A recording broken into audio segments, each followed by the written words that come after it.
Hey guys, welcome to another episode of Dare Talk. So this is the second episode of 2026 at biglaan nga po tong episode na to dahil kagabi ko lang talaga inaya. So our guest is AJ Vicente for today. Yes, so kasama ko si AJ dati sa Pajak Princess on TV5 kasama sila Yeah. Ate Miles, Ko Joao. And ayun nga, parang kagabi lang bigla nagkaayaan Exactly. sa live. So, sa mga nanood ng live namin, biglang sabi ko, tara, podcast bukas. Nasa live replay yon yung AJ, free ka bukas? Oh, at what time? 7 p.m. Okay, sige. Tara live, tara Oo. podcast. Tapos, tumagal, biglang lahat ng topics parang inubos na namin Oo. doon. So, uulitin namin Okay, lahat okay. ng topics Recap. today.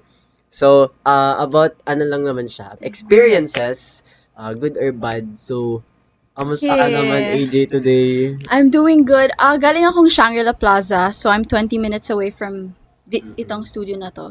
So, yan. Parang lobot ka pa ngayon, ah. Hindi ako lobat. Ito na, papatingin ko na yung pagkaano ko. taas na yung social batteries. Ito na. So, how's life? How's school? Kamusta? For my school, I'm still homeschooled. So, what I try to do is, ina-advance ko siya ng mga 2 weeks or 1 week. Para kasi, kunyari, kapag nagka-schedule ako na sunod-sunod, hindi ko siya kailangan habulin. So, that's my school life. And then, recently, puro ano lang ako, recordings ng Puro recordings. jingles. Yeah, jingles. Ooh, what kind of jingles are these? Jingles for, so recently, I've been recording a jingle for a fast food. A fast food Ooh. naman. Pretty Ano yun much, yung sa parang sa background music na naririnig mo sa mga Oo, so, commercials, ganun? jingles, guys, is yung mga songs sa commercials. Usually, yun yung ginagawa ko. Pero nung nag-start ako, I usually do voiceovers. So, kapag voiceover, salita, Dubbing, ganun. oo, ewan ko kung ba't hindi nila ako kinuha for VO ngayon. Puro kanta lang. Yeah. Gano'ng kadalas naman yan, yung jingle songs mo na nire-record mo? Ano siya, by project. So, okay, may comfortable ako. By Yeah. project siya. So, dumadalas punta ko sa office kapag pa-revise sila ng pa-revise. So, kunyari, for one project, minsan tumatagal siyang 5 months. 5 months puro revision. What? Hindi nagkakaroon ng final thing. Kaya, lagi ako nasa Makati. Oh, parang mas mahirap pa sa shooting, Yeah. No. Parang, kunwari, ito, travel time ko from Pasig to Makati. Usually traffic, so 1 hour. Pagdating ko doon, magre-record ako 10 minutes. Okay, AJ, tapos ka na. Ganun lang kabilis yun? Ganun lang ako kabilis magtrabaho. Wow, grabe naman yan. Joke lang. Sheesh! Yeah. Pero seryoso, nagkaroon ako ng biggest project ko last year for Philippine Airlines. Oh. Yun pinaka big project ko lately. Tapos ni-record ko siya 30 minutes. Tapos revision 1 revision. Naalala mo pa yung mga kinakanta mo sa mga recordings na yan? Sample nga, sample. Stupid eh. Yung Sabi- for Philippine Airlines, kanta siya ng E-Head. So, hindi siya jingle. Parang, kinuha nila yung copyrights ng E-Head song. So, I sang, ano ba yun? Alapaap. Yung sa Firefly na movie. Yung sa movie. Oo, ang ganda. Parang hindi ko pa narinig yun. Pero mas madali siya sa acting. Para sa'yo, mas madali siya kesa sa tapings, Oo, ganun. oo. So, ayun, na-enjoy ko siya kasi mababait yung mga ka-work ko. And then, usually yung time that I spend sa office, puro waiting time lang. Para, okay, standby ka lang, AJ, papa-approve lang namin sa client, tapos pwede ka na umalis kapag okay na. Usually, kapag papacheck, okay na yun. So, nandun lang ako, nakaupo lang ako. Sobrang magaling talaga eh. Ba talaga kapag experience na eh. Let's go, let's wind back time. When did you realize ba na you wanted to sing? Like, When I yun yung wanted to gusto mo sing. talaga gawin. Like, mahilig ka kumanta, ganun. Well, I always enjoyed singing ever since I was a kid. Pero na-try ko siya for the first time kasi yung yaya ko, pinasali niya ako sa Classroom Superstar sa Itbulaga. So, Classroom Ooh. Superstar is a segment na math contest siya sa Itbulaga. Pero may parang break time sila. Tapos parang may talent portion. Ikaw yung nagsising doon? Oo. So, kumanta ko nun. And then, that time parang dina-develop nila yung segment na Lola's Playlist. And then they also wanted me to join, yung mga staff nagsabi. Pero kasi pasukan na nun, so hindi na ako sumali kasi ang priority ko is yung studies ko. So sumali ako summer of next year. So nag-Classroom Superstar ako 2016. And then 2017, nag-Lola's Playlist ako. Tapos doon ko na-realize parang, ayun, saya pala siya. Yan ba yung kwento mo kagabi na parang kaya gusto mo biglang nasa TV ka kasi na-enjoy mo na papanood mo sarili mo kumakanta? Yes, so imagine, From that, imagine mo nung bata ko, very normal, regular school kid. Tapos pasok ako ng Eat Bulaga studio, may mga monitor sa harap. So parang, pag rehearsal nakita ko, mukha ko yun, oh. So natutuwa ako. And then, bago ako isalang, nagkaroon ako ng chance to watch EB live. So parang as a kid kasi, sobrang cool makita na, ito pala yung nangyayari kapag, sa TV, pinapanood ko sa TV, ito pala siya. Ayun. Tapos sinabi mo kay tita na, ma, gusto ko mag-artista, ganun. Gusto ko Hindi, it mag-singer. started as simple as lang. Sabi ko kay mama, ine-enjoy ko mag-perform sa stage. So, contest ako ng contest nun. Yan, singing contest. Tapos, di ba right now, you write your own songs? So, ilan na yung mga songs na nasulat mo? Parang, ang dami ko nakikita kasi sa TikTok mo laging, ang galing niya guys ang galing niya mag-gitara, tapos kumakanta sabay. Sabi ko, parang gusto ko mag-gitara ulit, gusto ko matuto ulit. Hindi ko siya mabilang. Kasi, when I write, hindi ko siya, parang fino-force na, gusto ko mag-write ng song today. Usually, nakakasulat lang kapag malungkot ako. So, tapos, minsan, hindi naman siya nagiging full-length song. So, verse, chorus lang. So, hindi ko mabilang kung ilan na yung nasulat ko. Kasi hindi lahat full-length. Paano yung process mo dun? Parang, kunyari, malungkot ka. Paano ka nakaisip ng lines? Parang bigla ka na lang. Diba? Kasi may mga narinig akong songwriters na mas hindi daw sila nakakapagsulat pag malungkot sila. Kasi masyado daw magulo yung utak nila. Pero ewan ko, for me, pag malungkot ako, gusto ko may makukuha ako sa lungkot ko. Parang, okay, malungkot ako ngayon. Kailangan ko magsulat. Ganun yung mindset ko na. Hanggat malungkot ako ngayon, may masusulat dapat ako. Usually, ganun. Sabi ang bilis. Parang ako, trinay ko one time na magsulat ng kanta. Baka hindi ka pa ganun kalungkot. Tapos, di ba nga kinikwento ko kagabi, kapag yung sinulat ko yung song ko, yung lahat ng nasa voice memos ng phone ko, Pero kapag nag-write ka ng songs with the guitar na or wala? Hindi ko kaya yung magsusulat ng songs na may parang guitar na kasi hindi pa ako master sa guitar katulad mo eh. Hindi ko pa kaya yung strumming pattern bigla na So, shifting naman from singing to acting, parang ang laki ng nilaktaw nun. Parang ibang siya, no? Why? But acting bigla yung naging segue. So, ito na. So, anyways, first official acting project ko is Pajak Princess. Pajak Princess. First, nagkaroon ako ng parang indie film experiences before. Pero kasi yung Pajak Princess, first time ko mag-audition for acting. So, to be fair, yun talaga yung first official acting project that I earned. Pero, nag-audition ako dahil lang, nilista ako ni Lian. So, Lian is my friend who is also in Pajak, nakilala din ni David. Nilista niya ako na parang, may audition dito. And then that time, ayoko mag-audition. Not because I didn't want to, pero that time kasi, I was in a mindset na parang one last rejection, ayoko na. Nakapag-audition ka na dati? Hindi naman, parang that time medyo walang nangyayari sa singing career ko. But also, siguro nandun yung self-pity ko na, kasi for a singer, big deal kapag bumaba yung boses mo, hindi ka bumibirit. What? Yeah. Dati kasi syempre, if you wanna join contests, kailangan bumibirit ka. Bumaba yung boses ko, hindi na bumibirit. So, what can I do with my singing? Hindi pa naman ako masyado nagsusulat ng kanta nun. Tapos, I was also signed under management. Tapos, wala din naman ako nakukuha projects. Like, bumaba yung boses mo kasi like, nagmamature ka na gano'n. Kaya... Pero also, nung natuto ako mag-guitar, nag-focus ako sa mga acoustic songs. Tapos natakot na ako bumirit. Hindi ko na siya binalikan. Kaya puro acoustic na lang ako. Okay. Yun na yung boses ko ngayon. So, sabi mo, sige, try ko nga mag-audition sa Pajak. Tapos ayun nga, that time, iniisip ko, kapag na-reject pa ako na isang beses, ayoko na. Parang ako, ayoko mag-stop.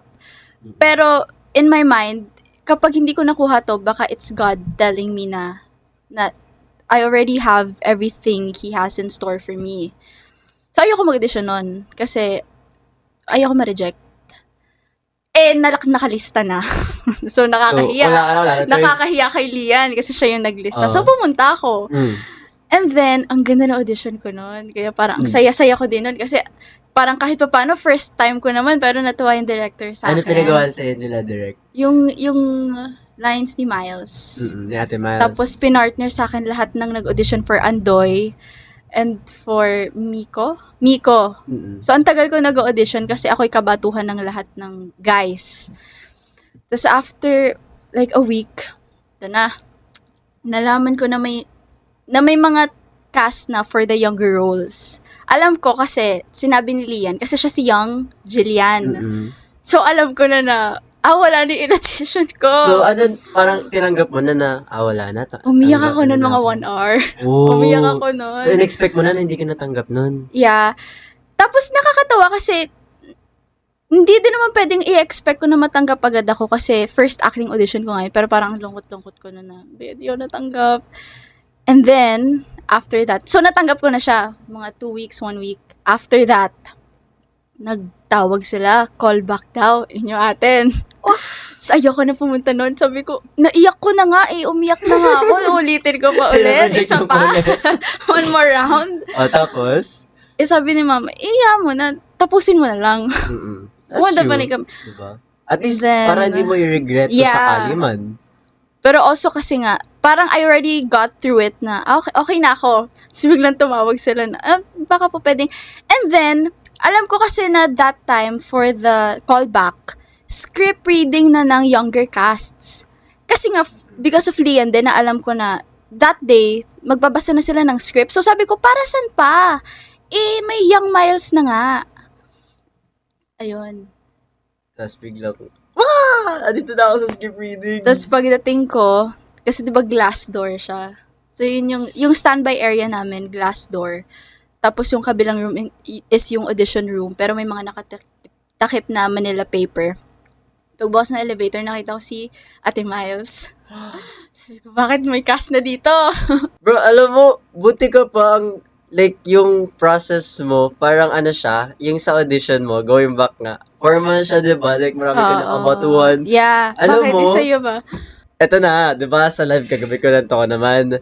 Yung audition ko, pagpunta ko doon, pinapasok ako sa room. Walang katao-tao. So sabi ko, ano to? Tapos biglang, ayun, hawak ko na yung script, memorize ko na yung lines. Okay, ready. Biglang sabi ni Direk, tanggalin na natin yung script. Ano na lang, improv na lang. Oh no. Tapos, yung EPC Tita Karil, sabi niya, ayan si David, magaling yan. Inaano niya ako, parang pinupush niya ako. Si Miss Ka, magaling yan si David. Sige, direct, testing mo, lahat, magawa mo. Sabi ko, kasi, yung audition na yun, parang, after nawala ako sa GMA dati, ang tagal na wala akong work. So, akala ko, marunong pa ba ako umarte? Kaya ko pa ba? So, sabi ni Direk, sige nga, iyak ka nga. Wait lang, Direk, wait lang. Uy. Parang solid 10 minutes, hindi ako naiiyak. Wala akong emosyon na... First audition? First audition ba? Okay. So, wala akong nabubunot na emosyon. Sabi ko, lumalabas na yung luho. Tapos, yun, buti na lang, tinulungan ni Miss Kat. Biglang sumigaw siya ng mga malulungkot na, David, isipin mo, wala ka ng career. Wala ka ng career. Sakit naman nun. Tapos biglang, iyak na ako direct, sorry ka. Tapos, walang lines, parang iyak lang, emotions. Tapos biglang maya-maya, biglang pumasok ka. Okay. Wait, so first, naka-isang audition ka lang? Okay. Kasi yung nung nag-meet tayo, pangalawa ko na yun. Yun yung callback. Ako wala. Parang, first mo yun. Kasi, okay. Ayun, like, puro iyak na lang yung Kaya feeling ko laging dati sa set, laging sinasabi ni Direk sa akin, David, iyak ka dito sa, iyak ka. Kasi gusto niya ako makitang umiyak. Sabi ko, Direk, Yun nga. Tapos ayun, biglang pumasok ka. So yung emotion ko, sobrang lungkot, biglang, wait, snap, next.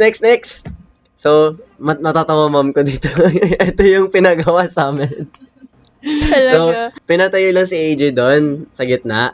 Tapos ako naman, sabi ni Direk, David, lapit ka nga sa kanya.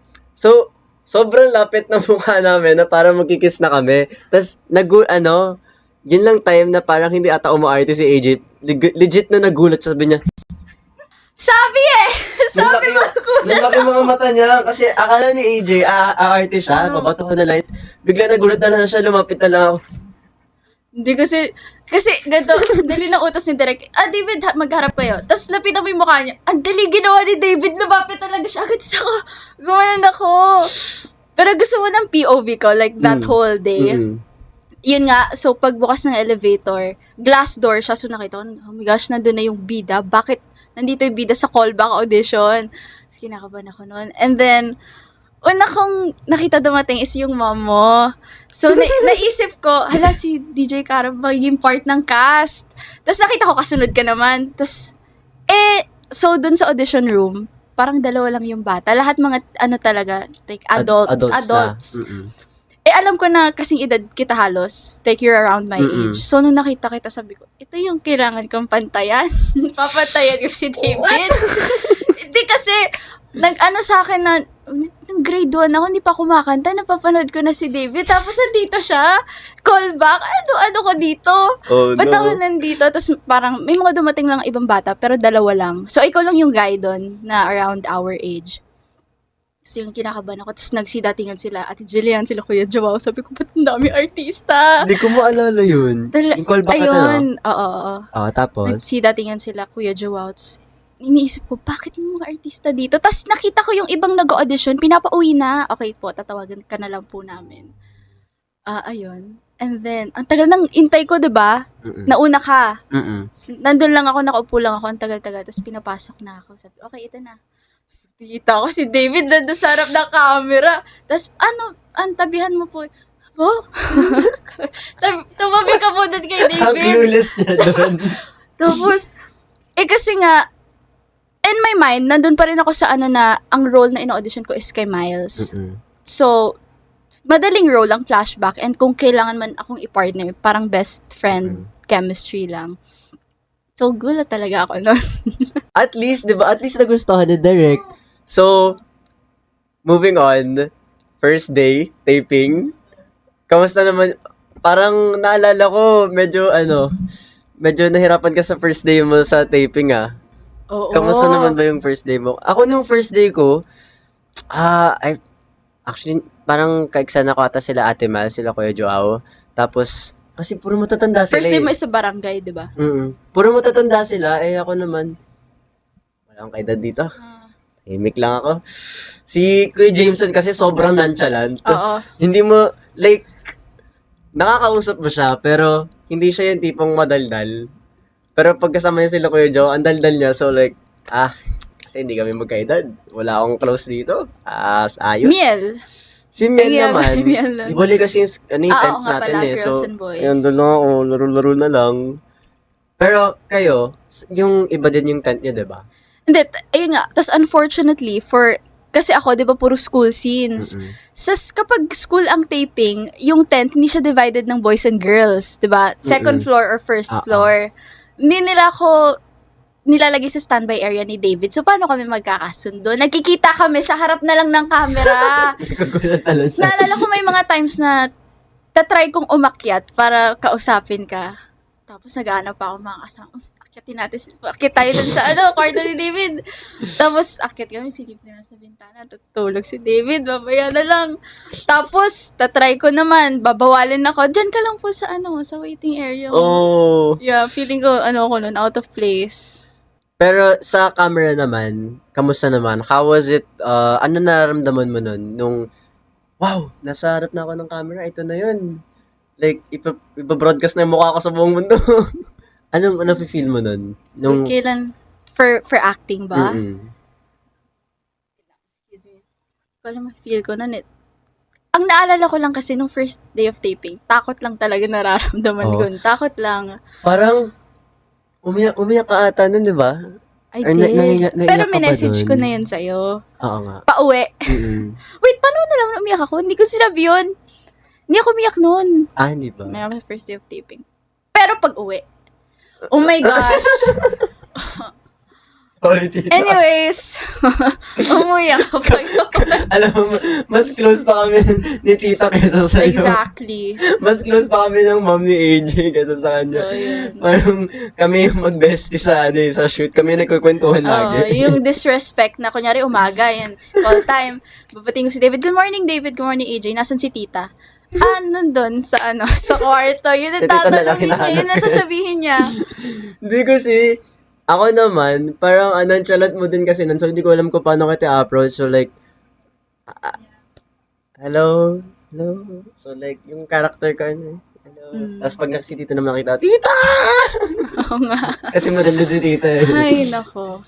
Pero, okay, sige. In my POV, na ko nun, that time, I was in such a self-pity state na feeling ko, parang ang laging pinagpe-pray ko nun is, Lord, ba't mo ko nilagay dito? Parang, hindi naman ako equipped to be here. But then again, lagi ko na lang nire-remind sa sarili ko na God wouldn't put you in a place na He knows you can't be in. Kaya kahit ang hirap talaga. So, that time, ang iniisip ko talaga is, baka ayun ni David ma-partner sa baguhan. Ha? Hindi Hindi naman. Not that, ganun siya makitungo sa akin Pero yun yung ko nun, yun yung state, yun yung state of mind ko nun. Pero, binessage kita nung first day mo, diba? Nung una ko nag-message. Kasi, nung naalala ko na pagalitan ka ni Derek, like, naalala ko din nung araw, kasi, napagalitan din ako dati ng director, pero, sigaw talaga. Kasi nung araw... Hindi ba sigaw yung kakain? Hindi. Parang, hindi ko naman sinasabing it's not bad naman. Like, yung galit kasi ni Derek, ang tawag dito, gets ko naman, pero naawa din ako kasi parang, pinagdaanan ko din yan. Parang, grabe naman. Grabe yun. Pero hindi naman masama si Derek I love you, Derek. Love you, Derek Easy. Love you, Derek Easy. Yun nga, nagets ko naman. So, naalala ko din yung experience ko ng araw na nasagawan ako ng director. Kasi may mga ganun chances talaga na magme-mess up ka, tapos sobrang tagal ng may hinahabol na oras. So, naalala ko lang, dati nasigawan ata ako na Direk Mario J. Nung San Nino, kasi sobrang kulit ko, sobrang likot ko. Tapos, pagdating pala sa set, hindi ko pa pala memorize yung lines ko. Isipin mo yun, ikot-ikot lang ako sa set, pero pagdating sa parang ang unprofessional tignan. So, parang, sorry, Direk. Ayun, tapos nagalit si Direk. Tapos, ayun, naalala ko lang na wala akong friend nun kasi dati sa set, wala akong friends. Kasi ikaw yung bata. Puro matatanda. So, like, okay, may message ko si AG. She needs a friend right now. Kawawa naman siya. Tapos kasi tuwing magkakamali ako, syempre, ang kaharap ko si David. So, patong-patong yung okay, first day, yan, kamali ako, papahiya ako. Second day, pahiya. Tapos, patong-patong siya. So, wala, nung during pa-Jack, hindi kami close ni David. Pero at least naging close na tayo after nun After 2 years. Sige. Bukod sa mga unlucky experiences mo sa shoot, what were the good experiences naman? Kasi for sure, marami naman yan, di ba? Di ba, do you think na nahasa naman yung acting skills mo throughout the shoot? I think one good thing na nakuha ko from Pajak is that, kasi, ang lagi ko lang talaga sinasabi is gusto ko maging singer and performer. Never pumasok sa isip ko na, gusto ko umarte. Tapos sinasabi nga ni mama, hindi pwede yun lang ng kumakanta ngayon, umarte na din. Ako ayoko talaga. Not until nag-pandemic, I got into movies and series. Tapos, noon ko lang naisip na, parang okay din yung acting. Pero hindi ko naisip na, gusto ko mag-acting. Tapos because of Pajak Princess, naisip ko na, ang saya niya. It's not so bad. And then, sobrang iba yung culture niya sa music industry. Kasi parang halos malibot ko ng music industry. Ibang-iba siya. So, I get to hear more stories of people. Tas mas madami akong kwento na naririnig sa iba't ibang taong nakakasalamuha ko. And also, si Mama, before, to be honest, hindi siya fangirl kasi unlike me. Sobrang fangirl ko. Hindi siya ganun ka hanga sa artista. Pero nung nag-taping ako na ano siya, sobrang ang laki na ng respeto niya sa mga artista. Tapos nakita niya din parang yung mga ina-expect niya na, ay, showbiz lang yan. Na-meet niya sila Kuya Joao, sila Ate Maya. Sobrang totoong tao nila. Kasi nakakatuwa lang na you get to meet those people na other people only get to see in front of the camera. Tapos tayo nakikita natin sila ng raw and unedited. Ayun. Kamusta naman sila, sila Kuya Joe? What were your experiences with them naman? Ayun Sila, nga. okay, nakakwentuhan mo ba sila Ate Mel, sila Kuya Joe? No. Hindi mo masyado. Yeah. I have one interaction with Kuya Joao though. Yun yung nag-audition tayo. Tapos, lahat-lahat na, pinicturean lahat-lahat. Sabi ko sa kanya, you know what, Kuya Joao, before I went to a mall show pa of He's Into Her. Alam mo He's Into Her? Yung So, sa ganun ako Donnie ganun ako ka-fangirl. Tapos support naman. Andun si Kuya Joe, no? Oo, kasi cast siya. So, ang pinuntahan ko nun ay si Donnie. Yes, naging crush ko si Donnie. Yes, Yeah. naman. Tapos, naalala ko may video ko na sumisigaw ko, Joao. Tapos naisip ko na, kasama ko na siya ngayon. So, in-approach ko siya. Sabi ko, you know what, Kuya Joao, dati pumunta ako sa motion na He's Into Her. Tapos, sobrang sarap sa pakiramdam. Tapos sabi niya, oh really? And now we're working together.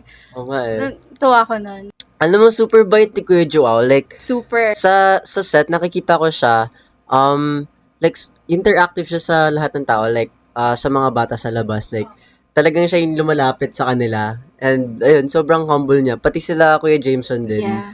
Si Kuya Jameson, actually, mas close ko si Kuya Jameson kaysa kay Kuya Joao. Kasi yung mga barkada ni Kuya Joao, like, lagi siya, Very high yung niya lagi. Social energy Tapos si Kuya niya. Joao parang bulate, bigla nawawala na lang. Kausap ko ngayon, tapos bigla nasa kabilang tent na. Si Kuya Jameson kasi nonchalant. So, nakahiga siya sa tent. Like, Oo. yeah, nanood ka NBA? Oh, tara, nanood tayo. Ganun. Nanood kami sa sila. video, no? So, sila sila Ate Miles, no, what were your interactions with them naman? Ang masasabi ko lang, and never ko naman sila parang, I haven't had a chance to have a conversation with them. Yun lang yung kapag mga scene natin, tapos bago mag-take. Naalala ko yung time, scene natin nun ay magre-review. Tapos, naalala mo ba yun? May hindi ako makuhang action. Tapos, kasi bawal kami mag-take ng may electric fan. So, ang init. Nakakalima na ata. Tapos, kinakata ko ni Direk. Ang scene natin nun ay ako, ikaw, Oo, naalala ko Ate yun. Miles, Kuya Joao. Sabi ko, ito na naman ba? Kasi mga na ba yun? Mga 5th taping day ko na ba yun? 6th. Parang nababalik na naman ako sa first day. Tapos, sila, Ate Miles, very chill lang. Okay lang yun, Vig. Gumagano lang sila. Alam mo, Ganun lang sila. meron ako experience na parang first time sa career ko ulit na kinabahan talaga ako. Like, kasi ang tagal ko na wala, tapos bigla may serye ulit. Yung scenes natin na yung sa bandang ending, tapos yung hinatid kita sa tricycle, tapos Yeah, nag-kiss ka sa akin dito, sabi ko, oh, this is the first time. Ganun lang. Ganun lang yung mo. First time ko. Alam mo, mas nakakatakot Kabado ako. Hindi, ito kasi kasalanan mo, hindi ka nagbabasa ng updated Ako? script. Okay, so, sinasendan kami usually ng script a week before or it's either 2 days before. Ako, binubuksan ko talaga kagad yun, syempre. Ayan na, call time, probably 8 a.m. Sundin ako 8 a.m. Pagdating ko ng tent, may inabot na bagong sheet. So, hindi mo alam yung original dapat nun. Ano ba yung original dapat nun? Ang original nun dapat na mangyari nun ay mahuhulog ako, sasaluhin mo ako. Para matatapilok ako. Parang naka-wheelchair lang ako. Diba? As simple as that. Ganun lang. So, Mm-mm. yun na. Tapos, inabutan akong bagong script. Tapos, naka-color blue. Yung updated. Tapos, habang binabasa ko, sabi ko, tapos hindi ko siya matanggap. Sabi ko, ito po ba yung deleted scene? Baka ito po yung inibang scene. Parang iniisip ko na, baka ito yung ni-revise. Mm-mm. Tapos, si Miel parang dino-double check din kasi may mga nabago din siyang lines eh. Parang, hindi po, yan po yung new script. So, first ba tayong kinunan? First tayong kinunan nun. Hindi ako nag-breakfast nun. Na naman. Hindi ako nag-breakfast Kabado. nun. Feeling ko talaga, I'm gonna feel nauseous sa sa scene na yun. Kaya, So, dapat Wala. sasalay ka na Wala. dito, ganun? tapos, hindi ko alam, siguro, sasaluhin mo yung braso ko, Mm-mm. something like that. Tapos na yun, nabago nga yung script. Tapos, pagdating ko dun na, sa area, tinanong ko kita, sabi, David, basa mo na yung script. Yung takot ko, yung sagot niya, hindi pa. Sabi ko, hindi mo pa nababasa? Tapos, wala na, takot na ako nun. Kasi, alam ko, kaya kita tinanong, kasi alam ko, kadalasan, binabasa mo lang yung script on the sabi ko, hindi pwede to, dapat alam ni David yung mangyayari. Ganun kasi ako, like, pag nandun na ako sa set, tsaka ako palang babasahin kasi, like, titignan ko lang isang beses, memorize ko na yung line, so hindi ko na kailangang, like, mag-prepare beforehand. Pero, nung binuksan ko yung script, hahalikan si Andoy. Huh? Sabi ko, Pero nonchalant yun talaga. Hindi, parang wala lang kay David na yung mangyayari. Tapos, pero alam mo, buti nga ganun. Kasi, yun yung nagpakalma naman sa akin. Okay, parang wala lang naman kay David. sobrang kaba ko nun. Alam mo bakit? Kasi, drama actor ako. Tapos biglang may kilig scene. Oo. Hindi ako marunong kumainte ng pagpakilig. So, di ba nga, sobrang daming beses nun na yung kiss, sabi ni Direk, David, pakita mo naman sa mata mo na nagulat ka. Ganun, kinilig. Ako naman, Direk, paano ba kiligin? Ako din. Okay, at least nga, ikaw actor ka. Yung akin naman, I couldn't get over the fact that time na mas mauuna pa akong I would kiss someone first before ever liking someone. Kasi that time talaga, pinapagalitan na kami, mostly ako, kasi nga hindi daw ako kinikilig. Tapos tinutulungan na nila ako mag-internalize na, isipin mo, kasama mo maglakad yung crush mo. Ako, sobrang, I have happy crushes, pero not to the point na maisip ko sila, someone that I actually like, tapos kikiligin ako, so wala akong maisip nun. So, ano gagawin ko nun? Ayun. Tinry ko din yung imagine, pero alam mo, nakakatawa. Kasi, nung araw na yon, nung week na yon, nung dumating yung scene, naalala ko, so, di ba, kailangan kiligin ka, Yeah. kailangan masaya ka. Kaka-reject lang sa akin ng crush ko. Paano ako kikiligin? Ang lungkot ko. What a time. Kaka-reject lang sa akin. So, hindi ako maka-arte. Yung, kung papanoorin niyo yung scene, yung mata ko lang, Oh. Grabe pero, sinend sa akin yung reaction mo dun sa sa scene, naalala ko, sa video ni tita, si AJ nagtatago po sa likod ng sofa. Na siya, Alam halos mo, nasa kasi nga, ilalim na diba, siya. since nagtatago ako sa sofa, napanood ko lang yung scene na yun actually, the following year na. So, last year ko lang siya napanood. Hindi ko talaga kaya. Nung umera siya, hindi ko siya pinanood. Tago lang. Tago ko sa ilalim ng sofa. So, ayun guys. Ngayon, alam niyo na hindi Digital ako magaling footprint na romance actor. Yeah. Yes. Yeah. pero ngayon biglang todo naman kilig ko kasi lately napapanood ko yung Jadine sa Netflix. At ayun din, parang yung kilig ko na kukuha ko lang siya kung i-imagine kong nanonood ako ng K-drama, pero kasi hindi siya first-hand kilig, so hindi ko siya ma-apply na sa akin nangyayari. Yun lang yung kilig na alam ko kasi wala pa ako nagugustuhan nun. Parang doon mo din ma-realize na ang hirap pala, no? Hindi pala siya ganun kadali. Kung papanoorin mo Actually, yung ibang couples sa TV, parang dahil lang naman umayos na alam nyo, kinikilig. naalala Ang mo hirap to, pala. they went as far as, sa sobrang hindi romantic yung sinabi ni David, nagpaulan sila mga dahon. Alala mo yun? Nagpaulan sila ng Nag-ipon dahon. sila ng mga dahon para maganda yung scene. Tapos, pinanood sa playback, wala namang puno doon. Saan magagaling yung dahon? K-drama effect. Oo. Tapos, Nakakatawa. ayun, pagdating ng ending, na kami, Oo, iingisip na kami sa ending, fast kasama na forward kami bigla. na. Buti na lang. Fast forward na siya. Nagulat na lang ako sa script, Andoy, kinasal na. Huh? Ayun, fast forward siya 5 years ata. Anyways, so, throughout this first project mo, ano yung mga natutunan mo and na-realize mo pala na, wow, ganito pala to. Okay, gets ko na. Ano yung mga na-observe mo ganun sa set? Siguro I really had a hard time with the terms sa acting na talagang first time ko marinig yung mga words na yon. Kunwari, reverse, reverse, yung ilaw, parang yung mukha mo, itapat mo mga dun sa terms, ilaw, those terms. So, first time ko siya narinig nung first day of taping. So, as time goes by, na nagtitaping, medyo na, gigets ko na siya. Yun yung mga natutunan ko. And also, paano ba? I'm gonna be spiritually speaking here. Pero, natutunan ko talaga sa padyak ay, I don't have to be equipped to do something. Kasi God will put me there. Tapos siya na yung bahala. Kasi talaga that time, hindi ko talaga alam paano ko nagawa yung padyak. Nag-acting workshop ako mga 2019 and that's it. Tapos nag-acting workshop ako online naman. So yun lang yung knowledge ko sa acting talaga. Tapos bigla napasok doon. Ayun. Pero, alam mo, you were really good for your first serye. Kasi, Thanks. alam mo, nung first serye ko, hirap na hirap sa akin lahat ng cameraman. May, naalala ko lang bigla, may isang scene ako dati na kinukunan ako sa puno. First scene of the day, nasa taas ako ng puno, tapos nakaupo ako dapat doon, may harness ako. Ang kulit ko, hulog ako ng hulog sa puno. Wee! Tapos parang isang oras kami tuloy-tuloy. Pero ikaw, at least ikaw behave ka sa karap ng camera, di ba? Ang bata mo naman nag-start kasi, David. Sabagay. Ilan taon ba ako nun? Yeah, 15 ako nun. 15 ka lang nun? 15 ako nun. Oh. Tapos mag-18 ka na ngayon? Yeah. Oh, invited si David nung kay 16th birthday ko. Yes!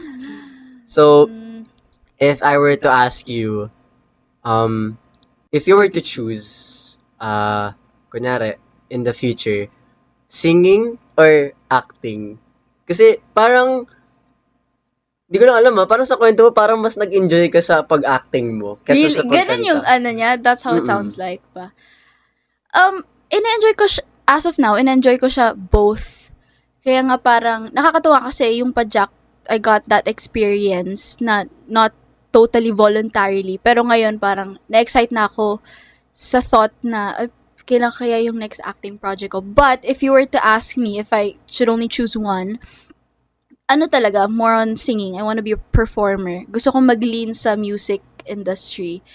Kaya nga, tinatanong ako nung producer ko recently na parang, kasi sabi ko sa kanya, I think it's cool if that you get to do music full-time. Sabi niya, I've never heard of anyone say that. Sabi ko, you know what, it's probably because everything that I'm doing, kasi sabi niya, dami ko daw ginagawa, parang I don't really need a label for me to promote my music. Sabi niya, dami mo ginagawa. Tapos sabi ko sa kanya, I think the only reason why I'm doing all of this stuff is for stepping stone sa music. Parang kung mabibigyan ako ng chance siguro before to, if I had the chance to do music full-time without all of the side stuff na kunyari commercials, acting, kukunin ko siya. Pero ngayon kasi, I learned how to love acting na. Ayun. And, bukod dun sa singing and acting, what are your dreams for yourself? Dreams for myself. So right now, I'm really looking forward to releasing my own music. So, ayun, I wanna develop myself more sa singing kasi nga that's the reason why I started. Talaga. That's where I started. I started with Talaga singing. yung passion mo, no? Yeah, passion ko talaga music. I wanna be an interior designer. Do you remember that? Kapag dating ko ng college, gusto ko sana I'm stable enough with my music career or showbiz career na I can stop it for a while and focus on college. And siguro college, I can make contents. And then after college, I can do whatever I want. Pwede ako mag-interior designer. And then I can still work on my voiceovers, jingles. Parang, Ayun. ang hirap na, ang dami mong kailangang i-balance. Yeah. Kasi, parang ako right now, ngayon ko din siya na-experience na, parang, kasi I stepped into college thinking na, okay, architect ako, tapos, after my years, mag-artista ako. Pero, na-realize ko, ang hirap, buti pala no, na parang blessing in disguise, na medyo nag-stop muna yung acting career ko para makapag-focus ako sa school. Kasi, hindi pala talaga kaya i-balance.